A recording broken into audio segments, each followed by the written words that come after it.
This video and every video on this channel is made possible by your support on patreon.com/616entertainment. I couldn't do this without you, and your contributions keep this channel alive.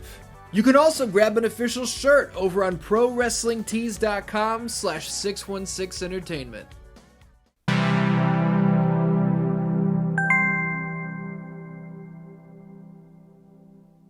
Mortal Kombat: The Journey Begins is a 1995 animated feature that was meant to act as a setup for the live-action Mortal Kombat movie, which was hitting theaters right around this same time. It's marketed as a prequel of sorts, which, right from the get-go, makes no sense whatsoever. The Journey Begins doesn't show us what Liu Kang, Sonya Blade, and Johnny Cage were doing before the events of the live-action movie. It simply recreates the same scenes that we'd see playing on the big screen a short time later. What was the point of this? How did anyone look at these animations, both the 2D and 3D versions, and say, yeah, that looks good? Why does Johnny Cage throwing up sound like Hank Hill reacting to something crazy? I think I'm gonna hurl.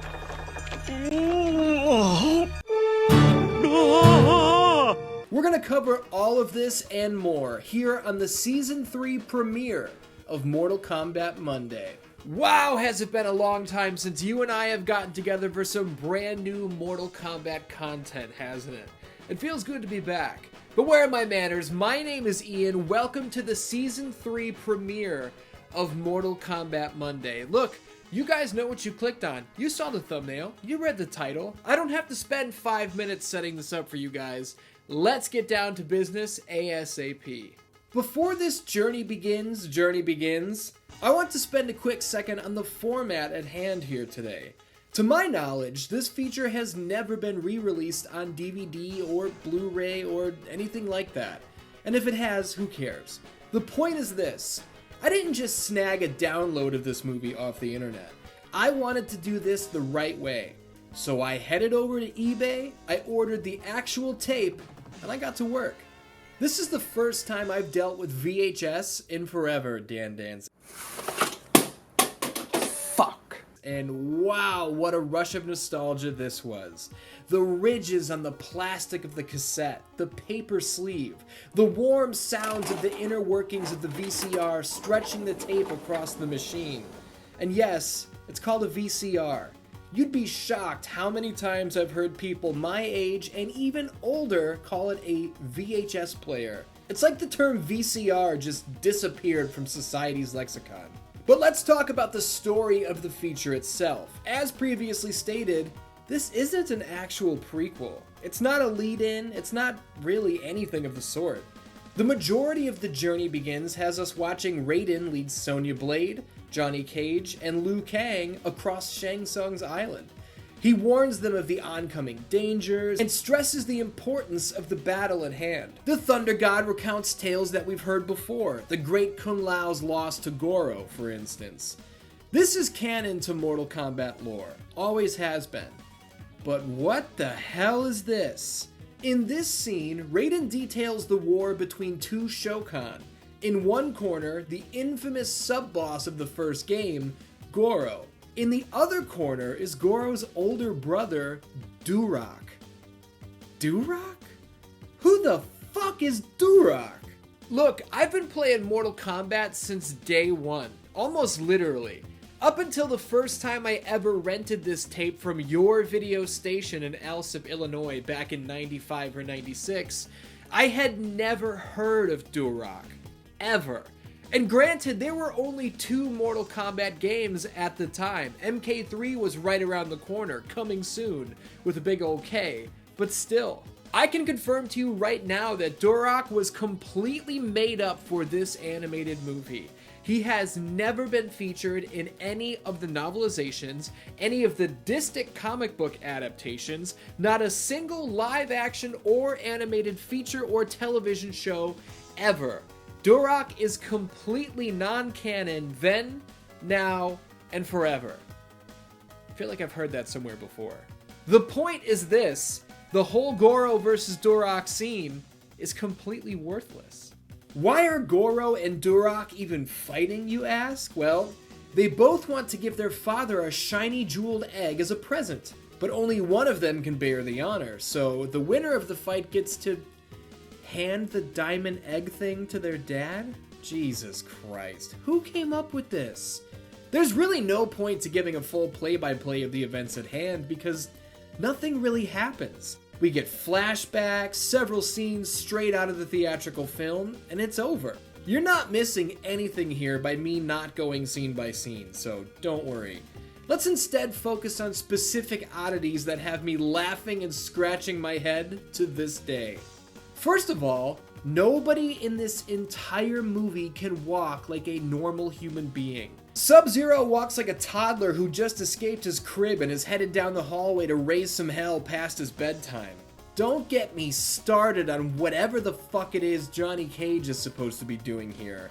Not only is this a contender for the strangest thing I've ever seen, but they replay this same animation 5 or 6 times. They replay it in slow motion as if it's this awe-inspiring maneuver. And speaking of slow motion, the use of it here seems sprinkled in at random. I'm serious. In the middle of a fight, they'll cut to Sonya Blade doing literally nothing in slow motion. Possibly the best part of the journey begins is when a sunglassesless Johnny Cage dodges a Tarkatan blade. He karate chops it in half, and when the camera pulls back out, he's mid-jump kick and is now wearing sunglasses. Are you kidding me? That's a 10 out of 10. Oh wait, maybe that's a 9. Because the pronunciation of Lin Kuei is our true 10.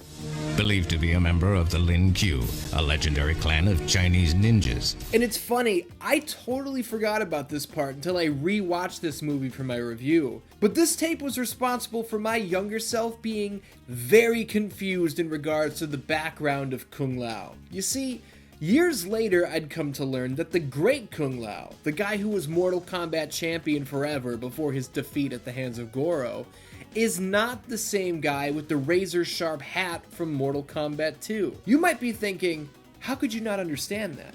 Well, here in The Journey Begins, the animators didn't know this either, and they used MK2 Kung Lao's appearance in place of the great Kung Lao. It's literally MK2 Kung Lao with blonde hair, which is way off compared to what this guy was supposed to look like. And I thought the Turok thing was fucked up. I'm not interested in being totally negative though. You can find that sort of thing anywhere. I do want to go out of my way to put over the positives of this movie. And yes, there are positives. Let me explain. Right on the front of the VHS box art, it says that this tape contains behind-the-scenes footage of the live-action MK movie, as well as secret codes for Mortal Kombat 3. Throughout the credits, mysterious images will flash across the screen. Did you catch that? Watch again. This is a combat code compatible with MK3, which is pretty cool. But that's nothing compared to the special behind-the-scenes making-of feature for the theatrical film. Guys, I can't explain to you how cool this was back in the mid-90s. Sure, it seems like nothing today in 2022. I'm sure you can find this on YouTube in its entirety. But when I was a kid, when this tape was first released, we didn't have YouTube. If you wanted to see the making of Mortal Kombat, you had to rent this fucking tape from the video store. And I did, several times. I was just completely enamored with the entire presentation. I knew it wasn't good, even when I was 5 or 6 years old. I knew the 3D scenes looked like shit. I even recall my dad dumping on these effects, and that was just as he was walking through the living room. This shit sucks even at a glance. Their detached arms remind me of WCW versus the World. Oh wait, we're in the positive section. Yo, you know what's cool? The previews before the movie starts. Mortal Kombat live on tour? Are you nuts? Hey, I want to be a member of the Combat Club. Today your reward for signing up to something like this would be a DLC skin for a random character in a game. But back then, you got a legit collector's coin. Man, I want a collector's coin. Oh, and I'd be a dink if I didn't show some love to the character profiles too. For whatever reason, this was my favorite part as a kid. You might be interested in the fact that this iteration of Sonya Blade is voiced by Jennifer Hale, who has a filmography longer than Chris Jericho's list of 1,004 holds. Not only that, but Jennifer Hale is still involved with Mortal Kombat to this day, nearly 30 years after the release of this VHS, having provided the voices for Tanya in MKX and Kronika in MK11. I'd also be out of my ass if I didn't put over Jim Cummings for his performance as Shang Tsung. You might not know Jim Cummings by name, but trust me, you know who this guy is. He's played every famous character under the sun. Also, I guess this goes without saying, but this tape was intended for a young audience. It's rated PG, which means we're not getting any blood or guts on this journey. Hell, even Scorpion's spear simply wraps around the waist of his enemy after it's launched.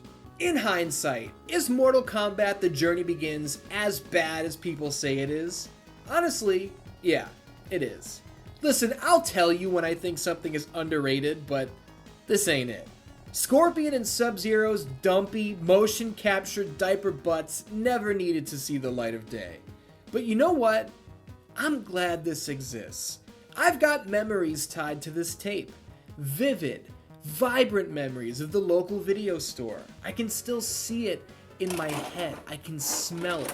I remember accidentally saying something hurtful about the old man behind the counter because as a 5-year-old, I didn't understand that "why does his nose look like that?" wasn't an appropriate question to ask my parents when the dude was standing right there.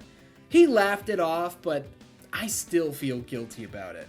These are stories from a bygone era, a point in time I can never revisit. That video store was bulldozed decades ago. And these memories are connected to this tape. They're not all super positive, but hey, that's life. And when it's all said and done, Mortal Kombat isn't about death. It's about life. The essence of Mortal Kombat is not about death, but life. Oh man, thank you for joining me for the Season 3 premiere of Mortal Kombat Monday. You guys have been asking me for a review on The Journey Begins since 2018, and I know that's a long time to wait, but I hope this lived up to the hype. There is plenty more MK Monday to come, and if you like this video and you want to see more like it, you can support this channel over on patreon.com/616entertainment. Signing up at any level you choose, that's even as low as $2 a month, can help me bring 2 brand new shows to life. A second weekly wrestling game show called 616 Thunder, and an in-depth horror movie review series called Scream Sequence. This sort of content is on the table, but I can't do it without your help. Next week, we kick off our full playthrough of Mortal Kombat X. Until then, I love ya, and I will see you soon.